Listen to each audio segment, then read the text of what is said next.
గుంటూరులో జరిగిన సంఘటన ఇది. దాని సీసీటీవీ ఫుటేజ్ కూడా సోషల్ మీడియాలో బాగా వైరల్ అవుతుంది. మీలో చాలామంది చూసే ఉంటారు. అన్ఫార్చునేట్లీ బ్లర్ కూడా చేయని ఒక రా సీసీటీవీ ఫుటేజ్ని నేను చూసా ఆ ఇన్సిడెంట్కి సంబంధించింది. కొంతమంది ఒక కుటుంబం మీద, ముఖ్యంగా ఒక మహిళ మీద, 46 ఏళ్ల మహిళ మీద విచక్షణరహితంగా దాడి చేసి, అందులో ఒక ఆవిడ చీర కట్టుకున్నారు చెప్తాను. ఆ మహిళని ఒంటి మీద ఉన్న బట్టలని చించేసి, చీరని విప్పేసి, కాలుతో గట్టిగా తన్ని మళ్ళీ తీసుకొచ్చి మళ్ళీ తంతా. ఎంత దారుణంగా ఉందంటే, ఎంత దారుణమైన సంఘటన అంటే మీ ఊళ్ళకు కూడా అందదు. నడి రోడ్డు మీద ఒక మహిళని మొత్తం బట్టలు ఇప్పేసి, చాలామంది ఆ సందులో రోడ్డు మీద జరుగుతుంది, చాలామంది చూస్తున్నారు, కొంతమంది గొడవ పడుతున్నారు, అన్నీ జరుగుతున్నాయి. ఏంట్రా ఇది, మరీ ఇంత దారుణమా? ఎవర్రా ఇది, ఇంత దారుణంగా ఎవర్రా చేయగలరు, సాటి మహిళని ఎవర్రా ఇలా చేయగలరు అని ఆ ఇష్యూ డీప్లోకి వెళ్తే తెలిసింది ఏంట్రా అంటే, అలా చేసింది ఒక హిజ్రా అని మాట్లాడుకుందాం. హాయ్ ఫ్రెండ్స్, నా పేరు Anand, welcome to Anand news. మన సమాజంలో కొంతమంది హిజ్రాలు వాళ్ళ కుటుంబం కోసం వీళ్ళు సమిధులైపోతారు.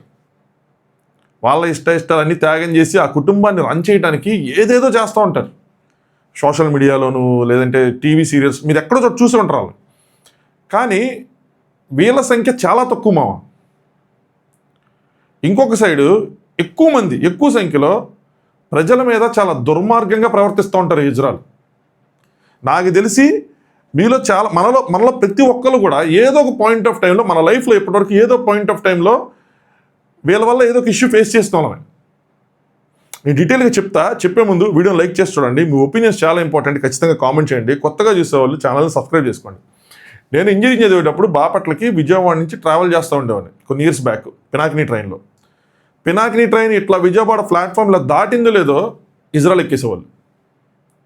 వాళ్ళకి భయపడి, అంటే వాళ్ళకి 10 రూపాయలు 20 రూపాయలు ఎంత పడితే అంత ఇవ్వాల్సి వస్తుంది. ఎక్కడ మామ ఇప్పుడు కొన్ని సంవత్సరాల క్రితం ఎంత ఇవ్వాలన్నా ఎట్లా ఇవ్వగలం? ప్రతిరోజునా అడుక్కునేవాడికి రూపాయి 2 రూపాయలు ఇచ్చినట్టు కాదు. 2 రూపాయలు 3 రూపాయలు ఇస్తే తీసుకోరు, మినిమం 10 రూపాయలు ఇవ్వాలి. 10 రూపాయలు 20 రూపాయలు డిమాండ్ చేసేవాళ్ళు. సరే, వాళ్ళకి భయపడి కళ్ళు మూసుకొని నిద్రపోయిన నడిస్తే ఎక్కడ పడితే అక్కడ టచ్ చేసేవాళ్ళు. ఇట్లా అనేవాళ్ళు ప్రైవేట్ పార్ట్స్ కూడా టచ్ చేసేవాళ్ళు కూర్చుంటేనే. ఇంకా ఆ గేట్ల దగ్గర నుంచున్న వాళ్ళతో అయితే ఇంకా చాలా ఇదిగా ప్రవర్తించేవాళ్ళు. ఇదనే కాదు, ఒక ఇంటి గృహప్రవేశం చేసుకుంటే వచ్చి అక్కడ ఇబ్బంది పెడతారు. సరే, ఏదో ఒకటి మరి అసలు వాళ్ళు చెయ్యి మంచిదని ఇవన్నీ ఎవరు క్రియేట్ చేశారో కూడా తెలియదు. సరే, ఏదో ఒకటిలో ఎందుకు లేని ఒక 1000, 10,000, 5,000 ఇస్తే అది ఒప్పుకోరు. 50,000, 1,00,000 ఎంత పడితే అంత డిమాండ్ చేస్తారు. ఒక బర్త్డే ఫంక్షన్ జరిగితే అక్కడికి వచ్చి డిమాండ్ చేస్తారు. ఒక పెళ్లి చేసుకుంటే అక్కడికి వచ్చి డిమాండ్ చేస్తారు. నేను రియల్గా ఫేస్ చేసిన ఇష్యూ, ఫోన్ చేస్తే పోలీసులకి వాళ్ళతో ఏంటంటే గొడవ, ఎంతో కొంత ఇచ్చి పంపించినారు. ఎంతో కొంత ఇచ్చి పంపించడానికి వాళ్ళు 5,000, 10,000 కాదు తీసుకునేది. 5,000, 10,000 అసలు ఎందుకు ఇవ్వాలి? తిరుమల లక్షల్లో డిమాండ్ చేస్తారు. మినిమం 1,00,000 రూపాయలు. ఎవడిస్తాడు, ఎందుకు ఇస్తాడు? ఎవరిది కష్టార్జితం? మనది కష్టార్జితం కాదా? వీళ్ళకి ఎందుకు ఇచ్చేయాలి ఫ్రీగా? పోలీసులు పట్టించుకోరు వీళ్ళని. పోలీసుల చేత ఏమైనా కేసు పెట్టి ఏదైనా చేసామనుకోండి, మా ఫ్రెండ్కి జరిగింది ఇది. వాళ్ళు పోలీసులకు పిలిపించేది కేసు పెడితే తర్వాత రోజు వచ్చి మొత్తం చాలా ఎక్కువ మంది గ్యాంగ్తో వచ్చి ఇష్టం వచ్చినట్టు బట్టలు కూడా తీసేసి ఈత్తేసి ఎంత వల్గర్గా, ఎంత దారుణంగా ప్రవర్తించారంటే అంత దారుణంగా ప్రవర్తించారు. వాళ్ళ వల్ల మంచి జరిగిద్దని కాదు, వాళ్ళ వల్ల ఏ గొడవ అవ్వకూడదని చాలామంది డబ్బులు ఇచ్చి పంపించేస్తారు. ఇంత బెదిరింపు దూరంలో వాళ్ళు ఒక సిస్టమ్ని రన్ చేస్తూ ఉంటారు. ట్రైన్స్ దగ్గర నుంచి మన ఇంటి వరకు, మనం జరిగే ఫంక్షన్లు, మనం చేసుకునే ఫంక్షన్ల వరకు వాళ్ళ మీద మాట్లాడాలన్నా కూడా అందరికి భయపడుతూ ఉంటారు. అంత దారుణంగా ప్రవర్తిస్తున్నారు. ఈరోజు జరిగిన ఈ సంఘటన కూడా దాని కేటగిరీలోకి వస్తుంది. చెప్తా. గుంటూరులోని కృష్ణబాబు కాలనీ అంట. సో ఒక ఆయన నాగేశ్వరరావు అని ఆయన ఇంటికి సంబంధించిన మోటార్ ఏదో రిపేర్ చేసుకున్నారు. ఇది పత్రికల్లో వచ్చింది, ప్లస్ పోలీసుల డీటెయిల్స్ ఆధారంగా చెప్తున్నా. అయితే అక్కడ ఆ ప్రాంతానికి చెందిన టీడీపీ నాయకుడు మల్లెల వెంకటరమణమూర్తి, ఆయన పెద్ద టీడీపీకి చెందిన, అంటే ఏదో పెద్ద పొజిషన్ కూడా కాదు, ఆ వార్డు సెక్రటరీ. ఆయన్ని లంచం అడిగాడంట, 10,000 రూపాయలు. ఈయన ఇవ్వనన్నాడని చెప్పి ఎవరైతే నాగేశ్వరరావు ఉన్నాడో ఆయన వైఫ్, ఇప్పుడు మహిళ కోసం చెప్తున్నాను కదా, ఆ 46 ఏళ్ల మహిళ, వాళ్ళ పెద్ద కుమారుడి మీద, ముగ్గురు మీద కలిపి ఈయన 9 మంది వీళ్ళ బంధువులతో, ఈయన వైఫ్, వీళ్ళ తల్లి, వీళ్ళ పిల్లలు, వీళ్ళ బంధువులతో 9 మంది బంధువులతో కలిసి వాళ్ళ మీద దాడి చేశారు. ఈ దాడిలో ఒక హిజ్రా కూడా ఉన్నారు. ఎవర్రా ట్రాన్స్జెండర్ అంటే తమ్మిశెట్టి వెంకటేష్ అలియాస్ మాధవి అనే ఒక హిజ్రా, ఆవిడ పాల్గొన్నారు. ఈ రమణమూర్తి సూచనల మేరకు ఈయన ఏం చేశారంటే ఆ బాధితురాలని మొత్తం బట్టలోడు తీసేసి నగలు నాగేసుకొని ఇష్టం వచ్చినట్టు కొట్టారు. అసలు ఒక ఇష్యూ అది ఏదైనా ఉండండి, పోనీ మనకి రికార్డులు చెప్తుందా ఉండండి, పోనీ వేరేది ఏదైనా ఉండండి, రెండు వైపులా తప్పు ఉండనివ్వండి, కానీ మరీ దారుణంగా ఓ మహిళని బట్టలోడ తీసి కొడతారా? ఇంత దారుణానికి ఎలా తెగబడతారు? ఇప్పుడు దీనికోసమే కదా ఇజ్రాని తీసుకొచ్చింది, దానికోసమే కదా వాడుకున్నట్టు. ఇప్పుడు ఇజ్రా కూడా మినిమం ఇది లేకుండా ఎలా చేస్తారు ఇలాగా? ఇలాంటి ఇజ్రాల్ని మాత్రం ఖచ్చితంగా వదలకూడదు. వదిలేస్తే ఏమవుతుందంటే వీళ్ళు ఇలాగే పేటర్ అయిపోతారంటే మనం ఏం చేసినా చెల్లిపోద్ది, మనల్ని ఎవడు ఏం చేయలేడు అన్న దాంట్లోకి వెళ్ళిపోతారు. ఒక సైడు కొంతమందిని చూస్తే సోషల్ మీడియాలో వాళ్ళు కనిపిస్తుంటారు, పాపం ఎంత కష్టపడతారు వాళ్ళ కుటుంబం కోసం. నేను పేర్లు తీసుకొని కానీ ఎంత కష్టపడతారు, ఈవెన్ బిగ్ బాస్లో కూడా రావడానికి ట్రై చేస్తూ ఉంటారు. దాని ద్వారా గుర్తింపు వచ్చి సంపాదించుకొని వాళ్ళ కుటుంబాన్ని పోషిద్దాం అనుకునే వాళ్ళు ఉంటారు. ఇంకొక సైడ్ వాళ్ళు వాళ్ళ గౌరవాన్ని కాపాడుకుంటా, సెల్ఫ్ రెస్పెక్ట్ని కాపాడుకుంటా.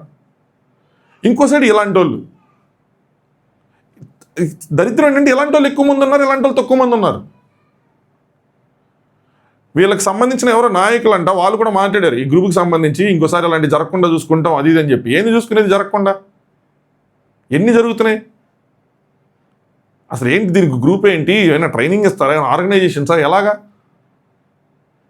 సామాన్యులు ఎంత ఇబ్బంది పడతారంటే కనీసం పోలీసులకి చెప్పుకోలేని సంఘటనలు, మీడియాకి చెప్పుకోలేని సంఘటనలు, బయటికి రాని సంఘటనలు రోజుకి బోల్డ్ ఇంత దారుణాలు జరుగుతున్నాయి వీళ్ళ వల్ల. ఇది ఒక ఎగ్జాంపుల్ మాత్రమే ఇక్కడ జరిగింది. ఇలాంటి బయటికి రానికి బోల్డ్ అని ఉన్నాయి.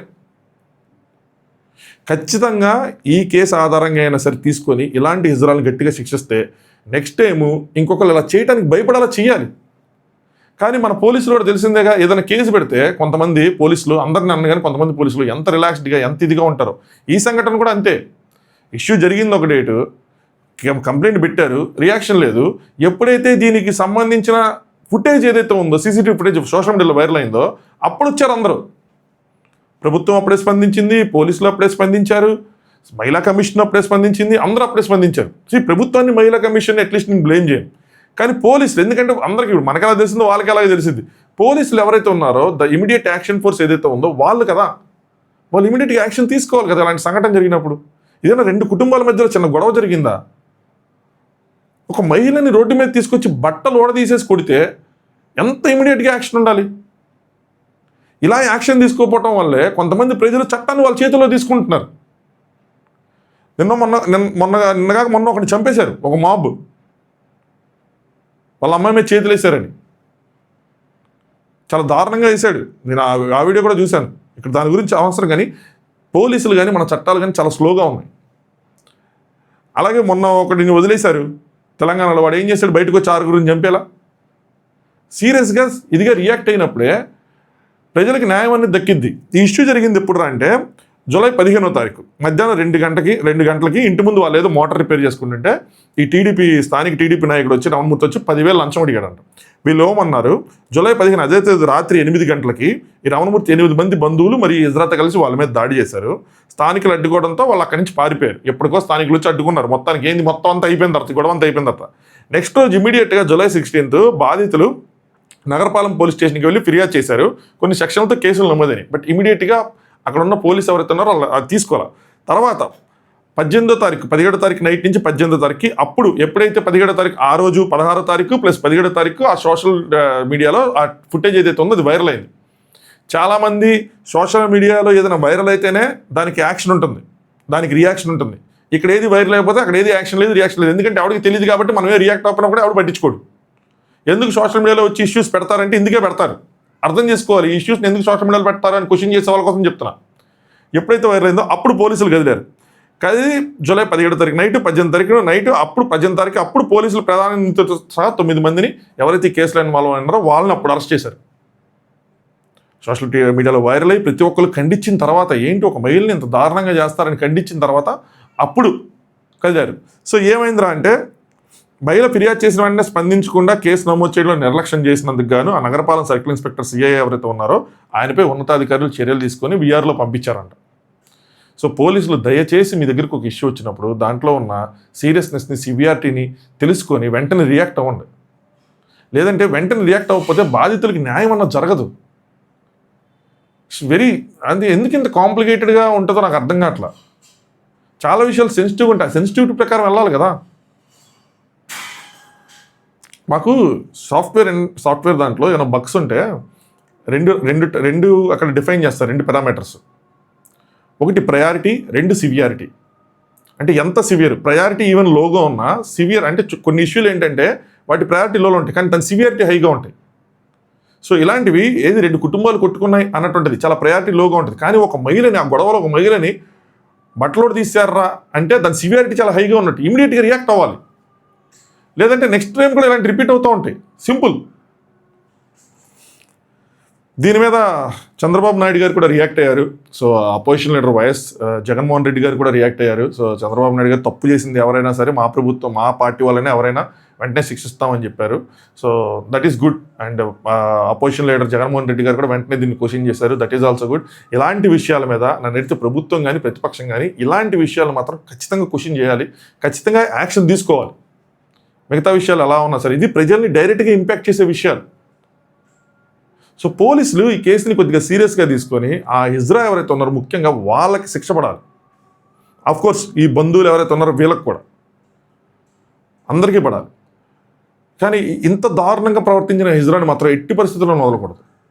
ఇంకొకసారి ఎవరైనా సామాన్య ప్రజల మీద నాట్ ఓన్లీ ఇలాంటి కండిషన్స్, ఇలాంటి ఇష్యూస్ అనే కాదు, వేరే ఇష్యూల్లో కూడా ఇజ్రాయల్ రాకుండా ఏదైనా చట్టపరంగా ఖచ్చితంగా పోలీసులు చర్యలు తీసుకోవాలి. చిన్న ఇష్యూ అయినా సరే వాళ్ళతో ఎవరు పెట్టుకుంటారు, వాళ్ళతో ఏంటి అని చెప్పి. అంటే నేను ఇది చెప్తాను, ఎక్కడ ఇది అఫీషియల్గా కాదు కానీ అన్అఫీషియల్గా నాకు తెలిసిందే. ఒక ఊర్లో ఒక పోలీస్ స్టేషన్లో ఇట్లాగే ఒక పోలీస్ ఆయన ఇజ్రాయల్ని తీసుకొచ్చి స్టేషన్లో పెడితే వాళ్ళు స్టేషన్లో ఒక 2-3 ఎవరినో పెడితే వాళ్ళు మొత్తం బట్టలు తీసి సెల్లో నుంచున్నారంట. కానీ ఏం చేస్తామండి అని చెప్పి అలా త్రూ ఫ్రెండ్స్ తెలిసిన విషయం ఇది నాకు గుర్తొచ్చింది సడన్గా. ఇట్లాంటివి కూడా పోలీసులు ఫేస్ చేస్తూ ఉంటారు. మరి ఏం చేయాలి, వీళ్ళని ఎలా అడ్డుకోవాలో ఏందో. కానీ అందరం ఫేస్ చేస్తున్నాం, అందరం ఫేస్ చేసే వచ్చాం, ఎప్పటికీ ఫేస్ చేస్తున్నాం. ఎవ్రీడే ఇది ఒక ఇదైపోయింది, ఎప్పుడు కాగిద్దో లేదు తెలియదు. సో ఇష్యూ ఇది. ఇలాంటి సంఘటనలు సమాజంలో జరుగుతుంటే మాత్రం మనందరం తలదించుకోవాలి. ఈ చుట్టుపక్కల జరుగుతున్నా కూడా మనం వెళ్ళి అట్లీస్ట్ ఇప్పుడు మన రౌడీల్ని, గోండాలను అయితే ఆపలేం. ఏంటి మన ఇరుగు పొరుగు వాళ్ళు కొట్టుకున్నా కూడా ఆపలేమా? మరి ఒక మహిళని ఎవరిదైనా తప్పవనండి, కానీ ఆవిడ చీర పట్టుకోవాలి. అదేంటంటే పోలీసులు చెప్పిన దాని ప్రకారం లేదంటే టీవీ న్యూస్లో వచ్చిన దాని ప్రకారం కాదు, అక్కడ ఇష్యూ ఏదో అయ్యి ఉండొచ్చు, వీళ్ళది కూడా తప్పండి, చేదనవనండి. కానీ ఒక మహిళను చీర పట్టుకోవాలి అయితే ఇరుగు పొరుగు వాళ్ళు ఆపరా, కనీసం మధ్యలో రారా, ఏంటండి ఇట్లా తప్పండి ఇదని చెప్పి ఆపరా, అంత అయిపోయాక వస్తారా ఏంటో. అంటే రౌడీళ్ళు, గోండాలు ఎట్లాగో ఆపలేం మనం. ఎందుకులేరా బాబు ఇప్పుడు వాళ్ళకి సర్ది చెప్పటాను. ఇరుగు పొరుగు వాళ్ళని కూడా మనం ఒక మాట చెప్పలేకపోతే ఇంకెందుకు. దారుణం జరుగుతుంటే వేడుక చూస్తా. సో మహిళా కమిషన్ కూడా ఇప్పుడు ఇన్వాల్వ్ అయ్యారు. వాళ్ళు కూడా ఏదో కేసు పెట్టి దాన్ని విచారిస్తారంట. ఎంత దూరం వెళ్ళిద్ది, ఏమైద్ది, ఎలాంటి జస్టిస్ వచ్చిద్ది అన్నది తెలియదు. ఇలాంటి విషయాలు తర్వాత వీళ్ళు కాంప్రమైజ్ అయిపోతారా, కేసు సీరియస్గా తీసుకుని ముందుకు నడిపిస్తారా, కోర్టులో ఎన్ని రోజులు ఇది నడిచిద్ది, ఒక కోర్టు తర్వాత ఒక కోర్టుకి ఎంత వెళ్ళిద్ది తెలియదు. Let's see. సో మీ ఒపీనియన్స్ కామెంట్ చేయండి. కొత్తగా చూసాలి సబ్స్క్రైబ్ చేసుకోండి. Thanks for watching. Anand views.